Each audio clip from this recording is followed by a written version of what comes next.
The Sun. The most powerful force in our solar system. So huge that more than 1 million Earths would fit inside it. It generates the heat and light that sustains us. Without it, we wouldn't have life on Earth.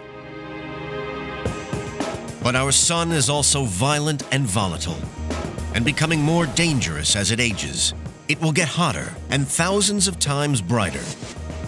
Evaporate away our oceans, melt the surface of our planet, and make any life on Earth impossible.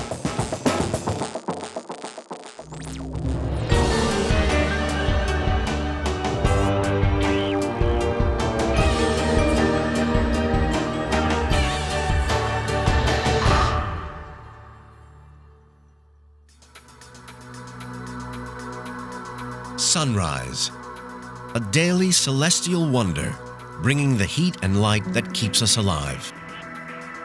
We bask in its rays, and yet most of the time, we take the sun for granted. We think it's always been there, and expect it always will be.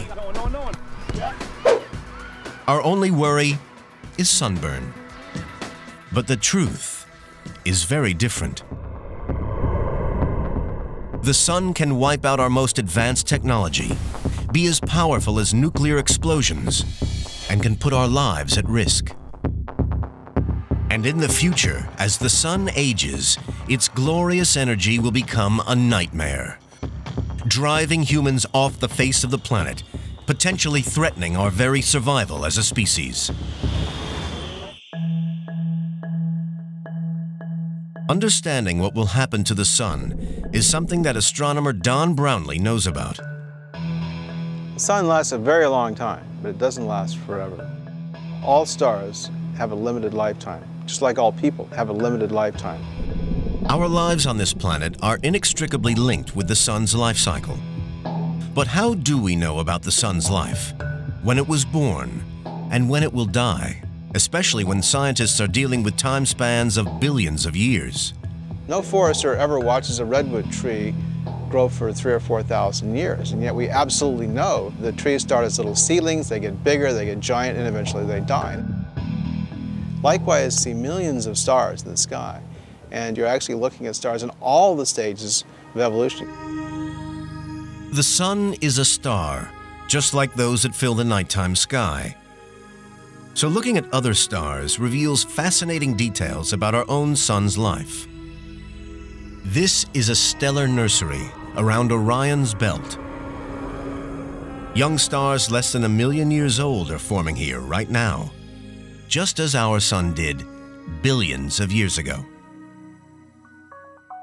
This sundial represents the life of our sun, traveling from the distant past, starting with the sun's birth at dawn, 6 a.m., through till its death at dusk, 6 p.m. Right now, it is exactly 6 in the morning. The sun is being born. The sun is forming within what scientists call a molecular cloud, the dust and gas debris from hundreds of exploding stars.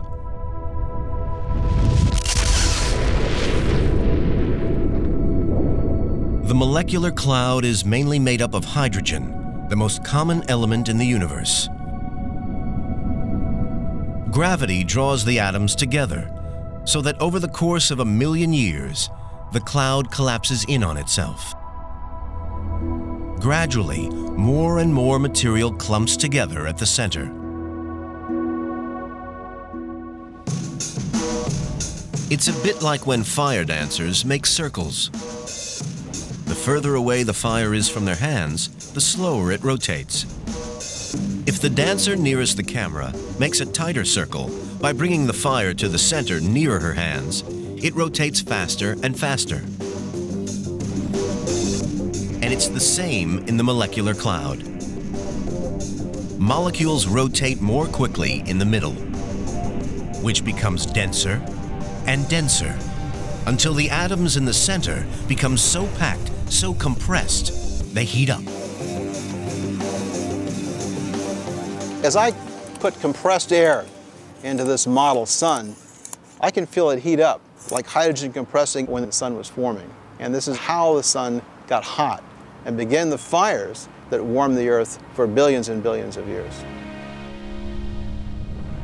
The temperature of the cloud soars to millions of degrees, so hot that the hydrogen atoms slam into each other and fuse. Huge explosions of energy are released.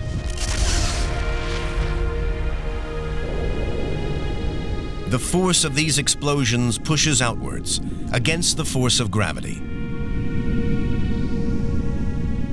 Throughout its life, the sun will be in an endless tug of war between these two forces.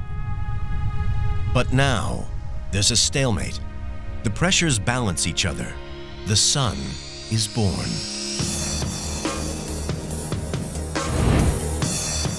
The sun crushes together more than 99% of the original molecular cloud. The little bit that's left then forms the Earth and the other planets in a disk around the sun.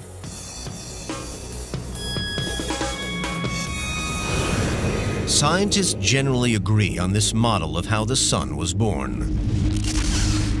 But theory is just theory. The sun is 93 million miles away, which makes real physical evidence hard to come by, at least until now. 3, 2, 1. August 2001. NASA launches its most ambitious mission to the sun so far, Genesis. At Houston's Johnson Space Center, bringing a piece of the sun back to Earth has been a 10-year dream for Eileen Stansbury. The chemical composition of the sun is like a fingerprint of the original solar nebula, and being able to catch a piece of sun and bring it to Earth to analyze is exciting. Stage level's still looking good, and we've just went supersonic. But how do you catch a piece of the sun? Even the outside halo, known as the corona, is up to 3 million degrees Fahrenheit, a temperature no space probe could survive. The answer is to steal a bit of the solar wind, a stream of particles blowing away from the sun at speeds up to 500 miles per second. But the Earth is shielded from the wind by an invisible magnetic force field, the magnetosphere. So until now, we haven't been able to get our hands on it. To get around that problem, the Genesis spacecraft travels deep into space, 1 million miles from Earth. Here, wafer-thin strips of gold, sapphire, silicon, and aluminum, among the purest and most durable materials on Earth, are left to sunbathe in the solar wind. It's a little like dropping marbles into a children's ball pool. Scientists hope as particles in the wind hit the wafers, they will force their way deep inside the layers of molecules within the gold and other materials. And those marbles will embed themselves within the gaps in the balls. And that's how the solar wind embeds itself within these pure materials. Meanwhile, down on Earth, the success of a daredevil plan to catch the returning capsule in midair rests on a Hollywood stunt pilot. Fresh off the movie Mission Impossible 3, Cliff Fleming has his own impossible mission to complete. Fleming's task is to hover at an altitude of 10,000 feet, waiting for the capsule to parachute out of the sky. This pole here was attached to the helicopter. It's about 20 feet long. Then, Fleming will swoop down 8 feet over the parafoil and grab the 420-pound payload in mid-flight before lowering it safely to the ground. In 5 years of training, Cliff Fleming has a 100% success rate, catching a dummy capsule 11 times in 11 attempts. But these were just rehearsals. In Hollywood, our film we work on, there's take after take. In this case, there's only one chance. And having spent over $200 million on the Genesis mission, that one chance to catch the real capsule will be crucial. September 8th, 2004. 3 years after its launch, having collected atoms from the Sun for 884 days, the Genesis capsule begins its journey home. It's the culmination of years of planning and training to ensure that its valuable cargo arrives safely and provides scientists with the purest pieces of the Sun ever to be studied on Earth.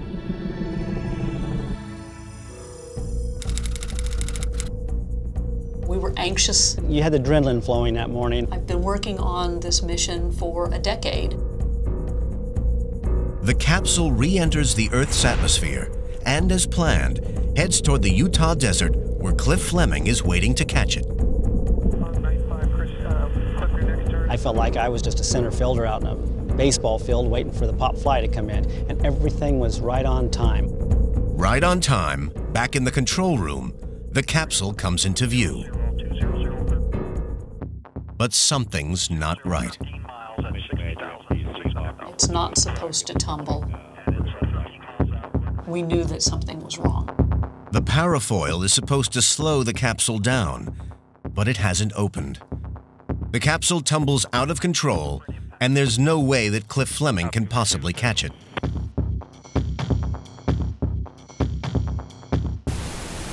The capsule hits the ground at over 193 miles an hour. It splits open, and the priceless wafers shatter into thousands of pieces. For the members of the Genesis team, it's potentially a disaster. Shock, and there was silence. My whole crew was quiet, and we were disappointed. And back at NASA, they have a mammoth task ahead to salvage useful results from the mission. Recovering the precious solar samples from the broken gold and sapphire wafers is crucial. The major problem they face is removing the contaminating dirt from the impact, but they hope that the actual samples are still safely embedded deep within the wafers. They also have to ensure that they don't contaminate the samples further. By measuring how much dirt and top layers to remove, the scientists hope to rescue the pure solar samples beneath. These samples are made up of atoms and ions, which are atoms stripped of many of their electrons. They're minute, and the whole sample weighs no more than a few grains of salt. They're so tiny you can't even see them, but we collected billions of these atoms and ions to analyze. Most of the Sun is made up of hydrogen, but scientists also expect to find silicon, oxygen, carbon, nitrogen, magnesium, and iron among the billions of atoms they've collected. All the elements are made up of a blend of atoms called isotopes. Scientists already know that some elements blended differently in our solar system.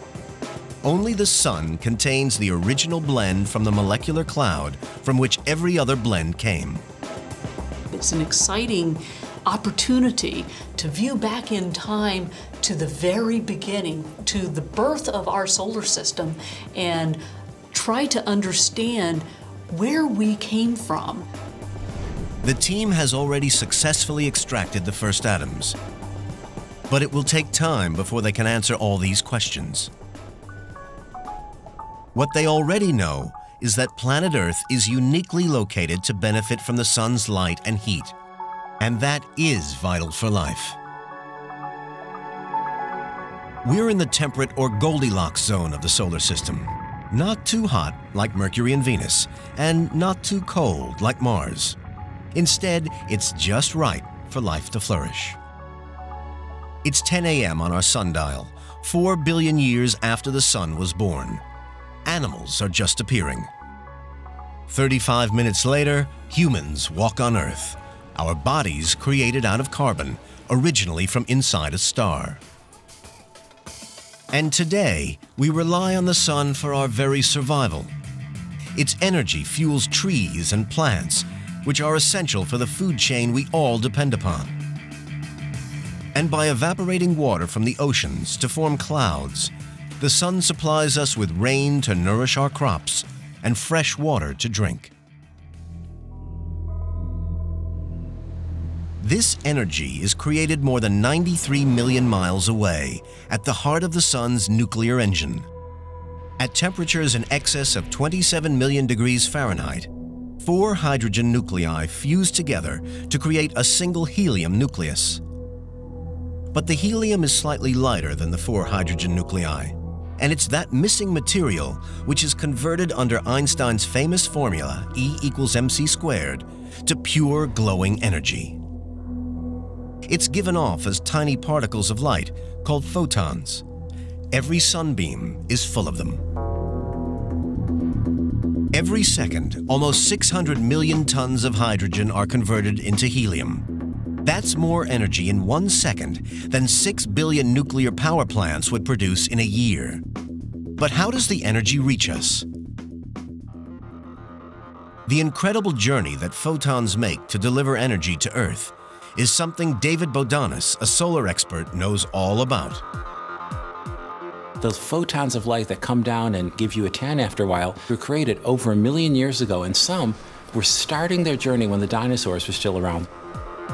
They battle their way through the biggest obstacle course in the solar system, starting in the sun's dense core. Here, photons zoom around at the speed of light, bumping into electrons. As they collide, photons pass on energy or momentum, just as one ball does to another on this executive toy. They pack this terrific punch. It's just like a sequence of balls suspended on wires. If you take one back and whack it into them, the momentum pushes all the way through and makes the one on the far side fly out. The next obstacle for the survivors is the radiative zone. Here, photons are bounced around by particles of hot hydrogen gas called plasma. They start changing direction in random ways, a bit like balls in a pinball machine, zigzagging around for years and years and years. The photons in the sun have a journey as hard as these pinballs that spends 1 million years in the radiative zone, and they're hitting against each other all the time, backing sideways, going backwards, occasionally going forward. For some of them, it's been the entire length of time since the sun was formed, and they still haven't made it out. Only the lucky ones make it out to reach the convection layer, where they get a bit of a rest. In just 3 months, they're absorbed in seething rivers of hot gas and carried by their currents to the sun's surface, the photosphere. Here, the hot atoms enter the sprint section of the course. They cool and release their energy as photons once more. The photons stream into space, and traveling at the speed of light, they complete the 93 million mile journey to Earth in just 8 minutes. Finally, they arrive.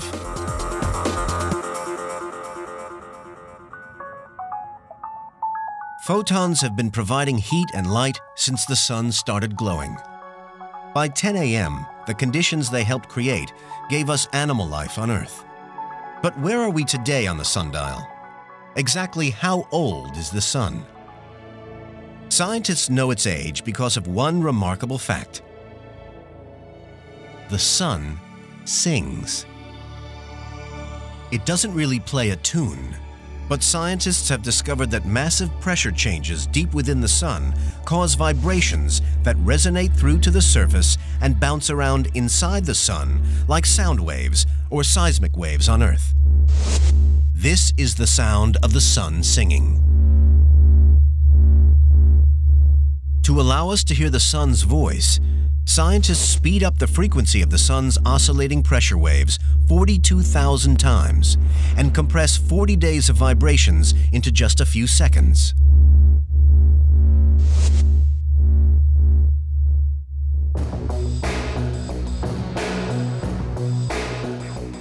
Work on calculating the sun's age from its singing was carried out at Big Bear Observatory in California by astrophysicist Phil Goody. We know that the sun's temperature and pressure change more and more over time.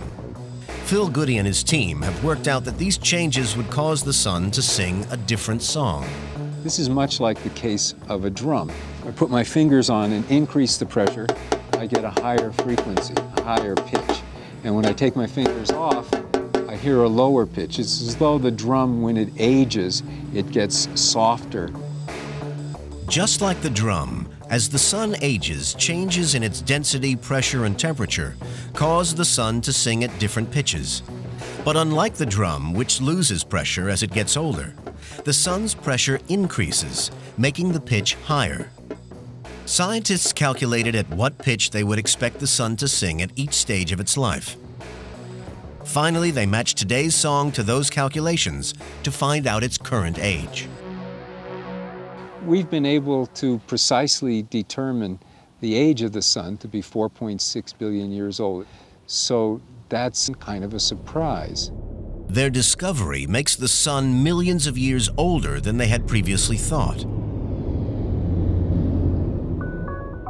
On our sundial, in which 6 a.m. marks the birth of the sun and 6 p.m. its death, we are now at 10:36 a.m. Humans have only been around for less than a second, and we're reaping all the benefits of its warmth. But it won't always be like that. The sun's heat will slowly increase until it becomes too dangerous for human life. And even today, during the sun's golden age, it already brings many dangers that we are only beginning to understand. Using the latest optical imaging techniques to see what's happening on the surface of the sun, scientists are learning about sunspots, solar flares, and the hurricanes they release into space. The sun's not alive, but sometimes it has the feeling as though it is because it looks angry. March 10th, 1989. The sun ejects a giant cloud of charged particles. 3 days later, the solar storm hits the Earth. In Quebec, Canada, 6 million people are about to discover just how angry the sun can be. The sun's warmth and light sustains life on Earth. But it can also play havoc with our modern way of living. Our world depends more and more on technology. Our cities rely on complex networks of power lines, and our communications depend on sophisticated satellites. They can all be wiped out by the sun. Billions of tons of high-energy particles erupting from the sun send powerful storms hurtling through our solar system. Our growing realization of how devastating these storms can be makes the job of space weather forecasters like Larry Coombs ever more significant. At NOAA's Space Environment Center in Boulder, Colorado, they try to predict the sun's violent moods. 1989 brings one of the most dramatic space storms that Larry Coombs has ever seen. The storms were an eye-opening event for understanding what can happen when the sun has its violent moments. March 10th, and a telescope in New Mexico captures this solar flare exploding. It sends an electrically charged hurricane toward Earth at a speed of more than 1 million miles an hour. 3 days later, it causes a huge electromagnetic storm over the northern hemisphere. At 2:44 in the morning, Quebec in Canada feels the full force. More than 1 million amps of electrical current overwhelm the power grid. Within seconds, power stations across the province go down like dominoes. 6 million people in Quebec are left without electricity. The blackout lasts for 9 hours. The only light in the sky that night is an unusual pink glow caused by the storm. The events in Quebec cause hundreds of millions of dollars in damages and loss of revenue. Now, the team at Boulder are on Sunwatch. Using live, up-to-the-minute satellite images, operating 24/7, they keep an eye out for any sudden changes in the sun's behavior that can cause disruptions, like in Quebec. We look at sunspots, and these are these dark, gnarly-looking areas, and this is probably about the size of 14 Earths. We also look at prominences, which is this thing that's sticking out on the side of the sun. Both of these areas can create solar storms. But how?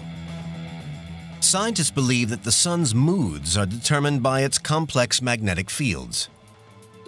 New magnetic fields are constantly being created because rivers of hot hydrogen gas, called plasma, which are electrically charged, flow at different speeds around the Sun.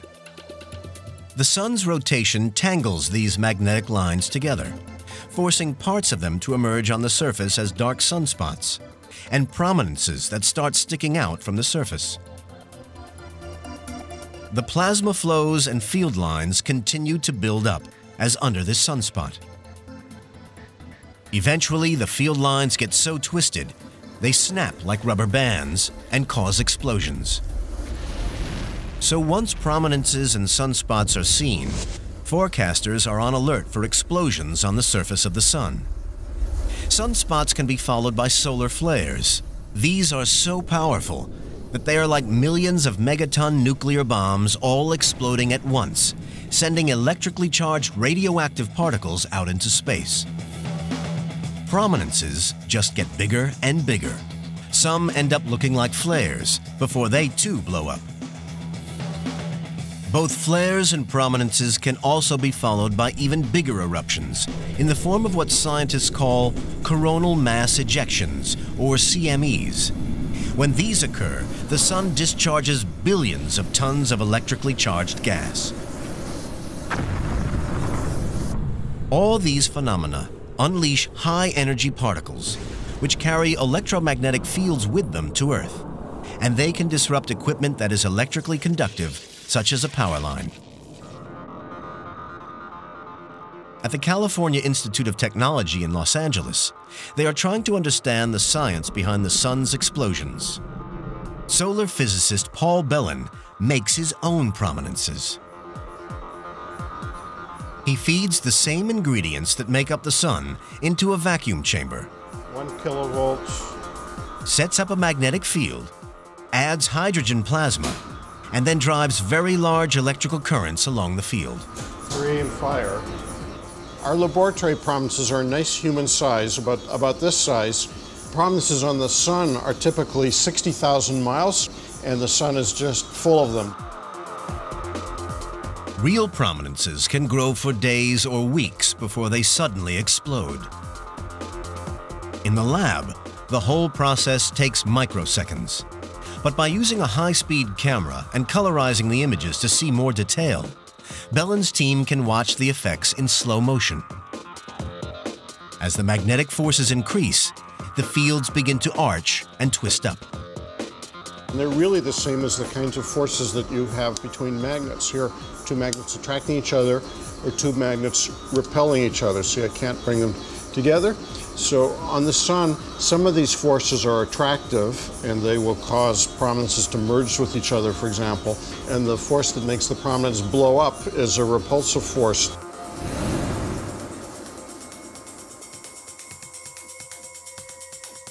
Normally, solar wind carries about 1 million tons of electrically charged gas particles away from the Sun every second.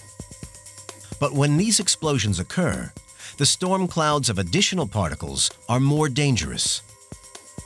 The Earth's magnetic field, or magnetosphere, which protects us from solar wind, is overwhelmed. Usually, it deflects the particles toward its weakest point, the poles.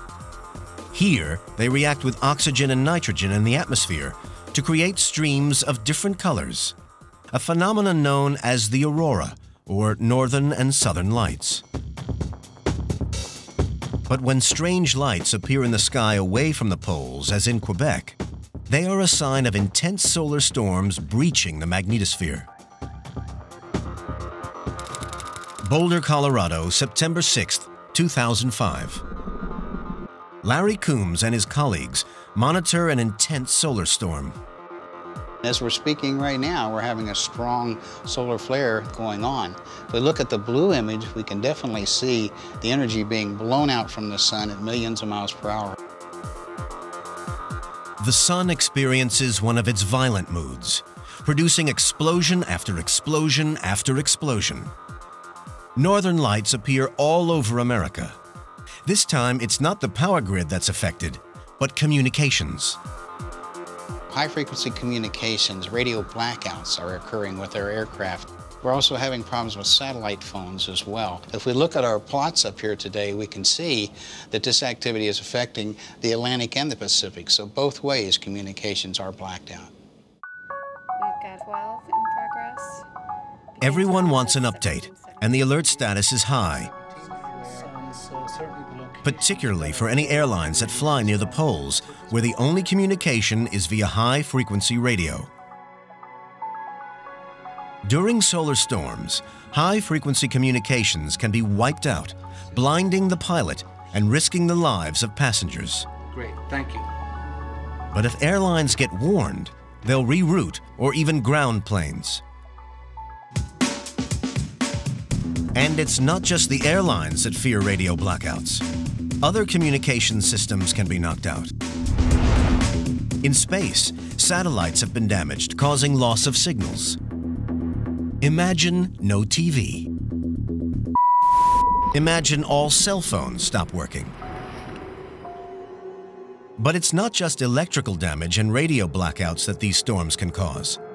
They can also increase the risk of radiation. Solar storm radiation is potentially dangerous for passengers on airplanes, but this radiation poses even greater dangers for astronauts out in space. Late October 2003, 3 huge sunspots appear on the Sun's surface, one the size of planet Jupiter. A giant solar flare erupts from the surface of the Sun, pointing straight toward Earth.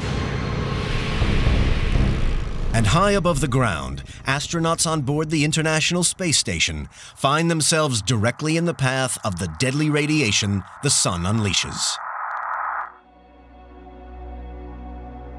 Scientists know that the Sun was born over 4.5 billion years ago. That's dawn on our sundial. It's now 10:36, and scientists have only learned about solar radiation in less than the last second. We all experience one form of solar radiation. It's sunshine, made up of ultraviolet light. Too much sunshine can cause sunburn and skin cancer. But the ozone layer protects us by blocking out the most harmful effects of UV radiation, and sunblock can do the rest. But there's one place where the type of solar radiation is much harder to protect against: space.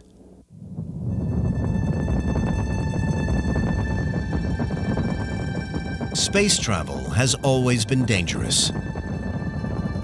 But when astronauts first ventured beyond the Earth's atmosphere, We're underway. Godspeed, John Glenn. they were completely unaware of solar storms and the radiation they caused. On August 7th, 1972, Big Bear Observatory in California monitored this flare, unaware of the level of danger. We now know it caused one of the largest solar radiation storms ever recorded. It's a legendary event at NASA because luckily it happened in the gap between Apollo 16's flight to the moon in April and Apollo 17's 8 months later. You are go for orbit, go for orbit. Had it occurred during either of these flights, radiation might have killed the astronauts.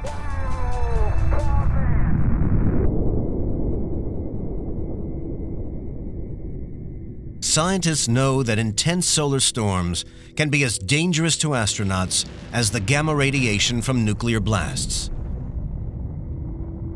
Solar flares release a cascade of high-energy particles known as protons. Protons can pass through the human body, potentially causing chromosome damage and even cancer. Large doses of radiation can be fatal. And today, 30 years after the Apollo missions, NASA relies on space weather forecasts to protect astronauts against these dangers. While training to go into space, like most of us, astronaut Mike Foale had no idea how volatile the sun could be. I thought I knew about the solar system and the environment, but when they talked about space weather, I went, space weather? What could that be? Late October 2003. On board the International Space Station, Foale's about to find out exactly how dangerous space weather can be. The sun erupts in a series of events so powerful that they become known as the Halloween storms. October 28th, Boulder, Colorado. At the Space Environment Center, they watched the second largest flare on record explode from the center of the sun. The problem was the location of it. It was what we would call in the kill zone, where all the energy's coming straight out toward the Earth. In the line of fire is the International Space Station and Mike Foale. Larry Coombs has to warn NASA. We were constantly in contact with NASA, as well as they were back and forth with us. And NASA immediately warned Foale of the danger. They tell him to go to the most protected part of the station, the crew compartment, which is lined with polyethylene shielding. It offers some protection from radiation, although no area is completely safe. Now you're in survival mode. You just deal with reducing the immediate deathly effects at that moment. In 2 days, Mike Foale experiences as much radiation as he would normally receive in a week. The equivalent of being bombarded by dozens of X-rays on Earth. But it could have been a lot worse. If he had gone outside during the storm, he would have suffered acute radiation sickness, causing nausea and cellular damage within 10 minutes. There's one solar phenomenon for which there is no protection, and no one knows the cause: a superflare. Superflares are up to 10 million times more energetic than the most powerful solar flares. They can last for up to 1 week and cause stars to shine 1,000 times more brightly than normal. Breck Observatory in Baton Rouge, Louisiana. Looking for flashes of light in the sky is astrophysicist Brad Schaefer. He's found evidence of 9 stars that have produced superflares. At least 2 are almost the same size as our sun. And tonight, he's looking at Omicron Aquila, a star that's just 7% larger than our own sun. For a 4-day period, this star was 10% brighter than normal. The total power in this flare was 1 million times more power than even the largest flare ever seen on our own sun. What if our sun ever produces a superflare? What would happen to life on Earth?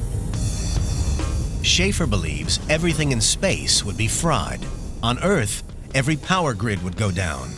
Although the extra heat from a superflare would not in itself be dangerous, doing little more than turning a winter's day into a summer's day. And we'd see auroras all over the world. It might look pretty, but Schaefer fears that the level of radiation from a superflare would be lethal. It would destroy our ozone layer, the very thing that protects us from the sun's ultraviolet radiation. The dominant killing mechanism is going to come from the radiation from the sun. Now, humans can go around and put on SPF 2000 sunblock and we probably live. We don't go out in the daytime. But our corn crops can't do that. You can't do that for the plankton in the sea. The whales feed upon the food chain, top, bottom, and middle. They're all going to die. It sounds scary, but Schaefer is optimistic that we're not at risk. On average, superflare stars have a superflare every century, and there's no evidence that our sun has ever experienced such a flare. But no one knows for sure what causes superflares. Though Schaefer does have a theory. He believes that superflares occur if the star has a giant Jupiter-sized planet close by. They each have a number of magnetic fields, which become intertwined as they spin, forming bigger fields between them. You can imagine my fist is a star, and there will be a planet going around that star. If you have a magnetic field which is attached to the star, I'm going to represent the magnetic field by this rubber band. Well, the magnetic field also can be attached to the planet. As the planet goes around, the rubber band and the magnetic fields are going to stretch and keep stretching and ultimately they're going to snap, which was a release of energy stored in the rubber band. If Schaefer's right, we'll avoid the effects of a superflare, but we won't be able to avoid the devastation the sun will cause as it ages. We're currently at 1036 on the sundial. By 1130, it'll be too hot for humans to handle. Our sun is getting hotter. Since its birth 4.5 billion years ago, its brightness has risen by 30%. And scientists predict that it'll get even hotter, evaporating our oceans, melting the surface of the Earth, and ending life as we know it. But how? We know when the sun was born, how it nurtured us, and how it has also thrown a fair amount of danger our way. But that's nothing compared to what happens to life on Earth as the sun heats up and dies, unleashing an inferno that will threaten the survival of humanity on Earth. Death Valley in California, one of the hottest places on the planet. It provides a hint of what the sun holds in store for all of us. Astronomer Don Brownlee shares his vision of that fiery future. It's an extremely hot day here in Death Valley, but in fact, in the future, the entire planet will become much hotter than this. As the sun ages, it gets brighter and brighter and brighter, about 10% every billion years. Step into the sun's distant future. The hydrogen fuel is slowly running out, but the nuclear reactions at the heart of the sun are not slowing down, they're speeding up. Pressure at the core drops as the fuel is burned. Lower pressure no longer holds the forces of gravity at bay. Now gravity compresses the core, which heats the hydrogen up even more and makes the fuel burn faster. This increases the pressure coming from the core. The two forces balance again. But it's a cycle that continues as more fuel is burned and the sun gets hotter and hotter. Eventually, the sun will get so hot, it'll actually melt the surface of our planet, believe it or not. On our sundial, shadowing the course of the sun's life from its birth at 6 in the morning to its death at 6 p.m., we are now at 10:36 a.m. At the moment, Earth is ideally placed in the solar system. It's not too hot or cold. As the sun heats up, the danger zone will move outwards, scorching the Earth. This will start a catastrophic chain of events that reads like the ultimate disaster movie. We'll lose our jungles, forests, and farmland as the desert grows, turning the surface of the planet into a giant series of sand dunes. Animals will be the first to be hit by the growing heat. They can't protect themselves as easily as humans can. Now things go from bad to worse, much worse. The increased temperature speeds up the removal from the atmosphere of the carbon dioxide that plants need to survive. Plants virtually disappear from this planet, and anything that eats plants for a living also goes with it. The glowing heat that gave us life now becomes so strong that it kills off the rich diversity of life on Earth. And as plants disappear, the oxygen they produce declines, making it harder for humans to breathe. We'll also lose most of our food supply. But even at this stage, some humans will probably still be around. People are very adaptable and very wiry. I think it's very likely that humans could be the last animals on this planet. Scientists don't agree on the exact date humans will disappear from the face of the Earth. But in 1 billion years from now, at 11:30 a.m. on our sundial, they predict on average it could be as hot as 160 degrees Fahrenheit. By then, the daytime heat could kill us. If we're still around, we may live underground and only come out at night.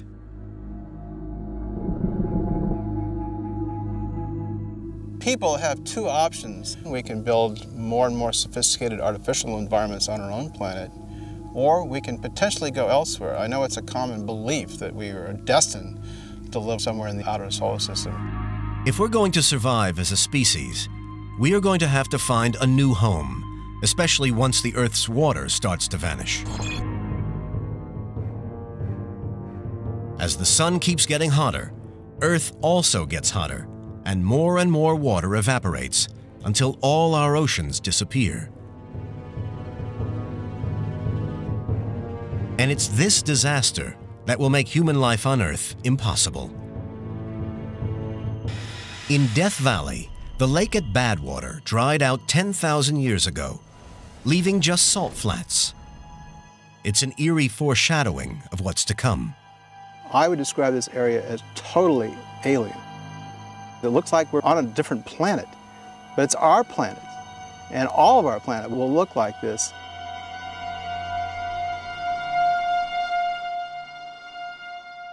And from space, it will look alien too. Gone will be the blue and white planet covered with water and vegetation, to be replaced by a planet that looks more like Mars. By now, we need to be long gone from the neighborhood, moved to another planet, mere spectators to what the sun does next. Now the sun swells and changes color from yellow to red. It is becoming what astronomers call a red giant, an old star entering the last stage of its life. It completely fills the daytime sky. The atmosphere has gone, and it's like looking into space. It is some 6.5 billion years from now. On our sundial, we are nearing dusk. And though the sun's now a senior citizen, it's more active than ever. Now the sun uses up the last of its hydrogen fuel in the core. It's burning helium, which burns ever hotter. The energy radiating out from the superheated core pushes the upper layers of the sun outwards, making it bigger and bigger. As it grows, the surface gradually cools, making it appear redder in color. Although the outer layers of the sun are cooling, the sun is reaching out toward us across the solar system. And just like stepping closer and closer to a fire, the Earth feels more and more heat. When the sun becomes a red giant, it's a dangerous phase for a planet like the Earth. It's quite spectacular. It becomes very much brighter, very much larger. Its heat will fry the Earth. By now, the surface of the Earth has long melted. But there's worse to come as the sun becomes more and more unstable. Violent thermal pulses of heat mean that the sun goes into overdrive. Its diameter expands 1,000-fold. During some of these pulses, it expands out to basically the size of the Earth's orbit, and it will swallow the inner planets. Anything in its path is vaporized. First, Mercury burns up like a giant meteor. Venus will be next. But what about Earth? Will the home that has sheltered us for millions of years suffer the fate of its neighbors?